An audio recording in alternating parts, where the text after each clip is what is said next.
जोहार। अभी हम किरारुत पंचायत के शुभम जी के घर जेपीसी निकाले उनके घर पहुंचे हैं। कहते हैं ना कि लहरों की नौका पार नहीं होती और कोशिश करने की से हार नहीं होती। इसी बीच हम शुभम के घर पहुंचे हैं और आइए उन्हीं से रूबरू होते हैं कि जेपीसी तक पहुंचने में क्या कठिनाई हुई है और कैसे वहां तक पहुंचे हैं। आइए आपको मिलाते हैं शुभम जी से। हजारीबाग जिला बरही प्रखंड के केदारुत गांव के शुभम कुमार ने जेपीएससी परीक्षा में 215वां रैंक हासिल कर गांव और इलाके का नाम रोशन किया है। शुभम को वित्त विभाग आवंटित हुआ है, जिससे ग्रामीणों का मान और भी बढ़ गया है।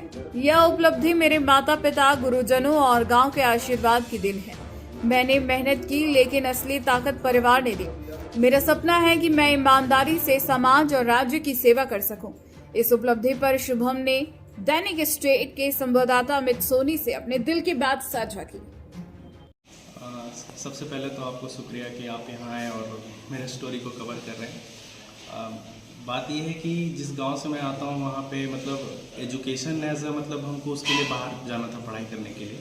तो मेरे दादाजी अगर बोलेंगे कि ये तो किसान है, और मेरे दादाजी सबसे पहले मेरे पापा अंकल लोग को पढ़ाएं, तो पापा एज अ पुलिस ज्वाइन किए इसमें।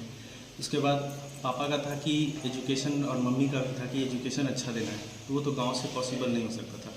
तो उसके लिए हम लोग शहर माइग्रेट किए पहले, और फिर 12th के बाद क्योंकि मेरे फादर पुलिस में, तो एक मोटिवेशन आप बोलिएगा जीपीएससी के लिए, तो मेरा मतलब यूपीएससी बोल सकते हैं आप, सिविल सर्विसेज बोल सकते हैं मेनली। तो वो जो फोकस था मेरा वहीं से आया, क्योंकि पापा के ऑफिस जाते थे, वहाँ डीआईजी होते थे, उनको देखते थे। तो फिर फादर से भी बात हुआ इस चीज़ को लेके, तो बोले कि तुम ऐसे इस करियर को परस्यू कर सकते हो। फिर आगे का जर्नी कंटिन्यू रहा उसी करियर। सफलता के लिए तो मैं बोलूँगा कि सब कोई है, इसमें कंट्रीब्यूशन छोटा छोटा होता है, सबका होता है, मेहनत अपना होता है, लेकिन सबका ही सहयोग से होता है। तो हम तो इवन गांव वालों का भी बोलेंगे, ऐसा नहीं है कि ऐसा ही खुद से हो गया, तो सबका सहयोग है। मम्मी पापा, दादा, अंकल, आंटी, जिनका नहीं भी नाम ले रहे हैं वो लोग भी हैं। छोटे छोटे कंट्रीब्यूशन मेरे दोस्त हो गए, जो ऐसे टाइम में जब लगता था कि नहीं हो पाएगा यार क्या करें अब, तो उस टाइम में वो लोग थे साथ में। तो ऐसा ही है ये जर्नी कुछ। जैसे कि आपको पता होगा civil services one of the toughest exam कहा जाता है, यूपीएससी अगर उसको बोलेंगे तो मेरा जर्नी यूपीएससी का भी था। तो मुश्किल तो बहुत था, एक तरह से डर भी लगता था अंदर से कि अगर नहीं होगा तो क्या करेंगे। तो उसके लिए प्लान बी भी रेडी करना पड़ता था कि अगर नहीं हुआ तो क्या करना है आगे।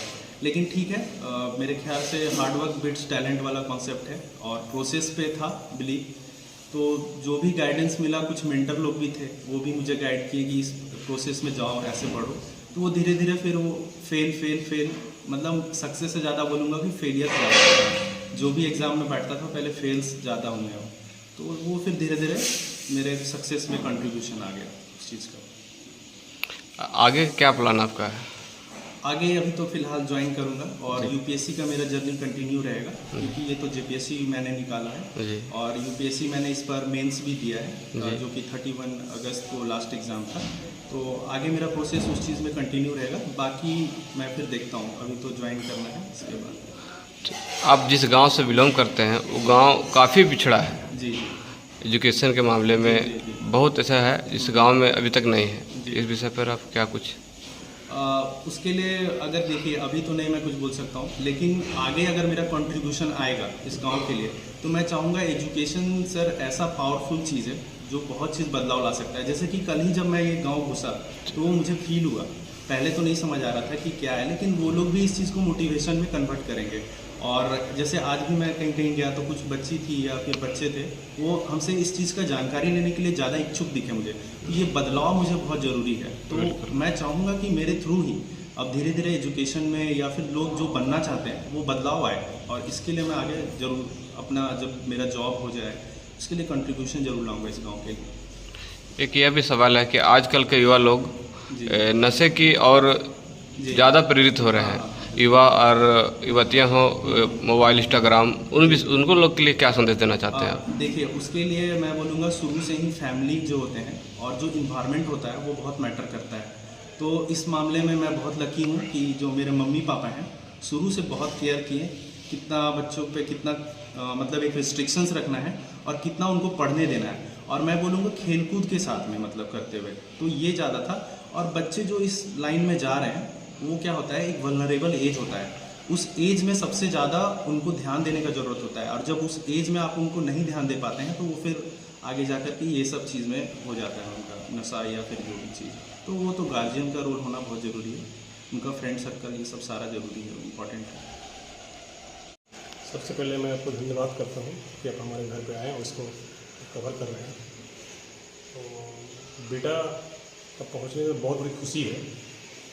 खुशी हमें तब और होगा जब इसके साथ में और लोग भी इस तरह से आगे जाएंगे। रह गई बात, हम लोग यहाँ से एक बहुत नीचे से, हमारे पिताजी एक सिंपल किसान हैं, उनकी सोच शुरू से बहुत ही अच्छा पॉजिटिव रहा, जिसका फ़ायदा हमको मिला। और हम भी स्ट्रगल करके, वो बहुत जर्नी हमारी बहुत लंबी है, लेकिन फिर भी मैं एक शॉर्ट में बता देता हूँ कि जहाँ चाह वहाँ रहा। इस पथ पे मैं चला शुरू से, और जो चीज़ हमको करना था नहीं कर पाए किसी कारणवश, चाहे जो बाधा है वो, लेकिन वो चीज़ मैं अपने बच्चों में डालने के लिए शुरुआत से ही मैं सोचा। और आज बच्चा तो अपना मेहनत के बल पर यहाँ पहुँचता है, लेकिन गार्जियन के में इसमें बहुत बड़ा रोल होता है। अभी जैसे एक बात सामने आया नशा की बात जी, तो इसमें तो मैं बताऊंगा कि इसके लिए गार्जियन काफ़ी सफिशिएंट है कि उसको रोकना, बिल्कुल उस क्षेत्र से कैसे उसको बचाया जाए। वो तो सबसे पहले बच्चा एक का गुरु गार्जियन ही गुरु होता है, माँ बाप ही गार्जियन होता है। और कोई बच्चा क्या करना नहीं करना है वो छुपा हुआ नहीं होता है माँ बाप से, वो पूरा पता रहता है उसको कि मेरा बेटा क्या करना चाहता है, क्या कर रहा है, क्या नहीं कर रहा है। तो ये ध्यान देने की ज़रूरत है।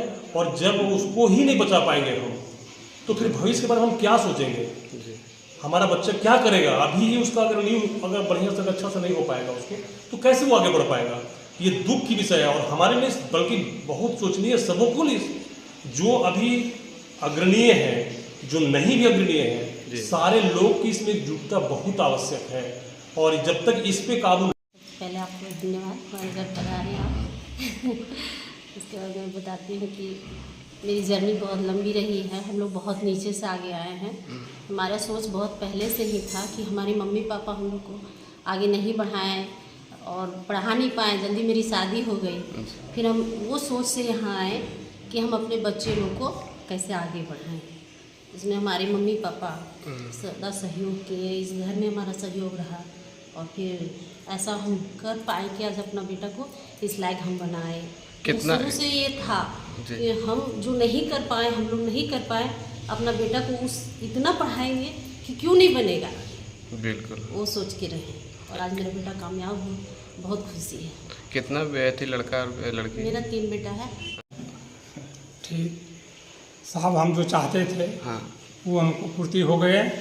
तो हम आप चाहते हैं कि सब घर गांव जो है सब खुशहाल हैं, कि बोल निकल गया मैंने बच्चा तो बहुत अच्छा है। जैसे हम चाहते थे, जो मैंने अजियत से प्रार्थना करते थे, तो हमारा 3 ठो बच्चे थे, तो तीनों बच्चे को मैंने 2 मैंने वो पुलिस में हैं।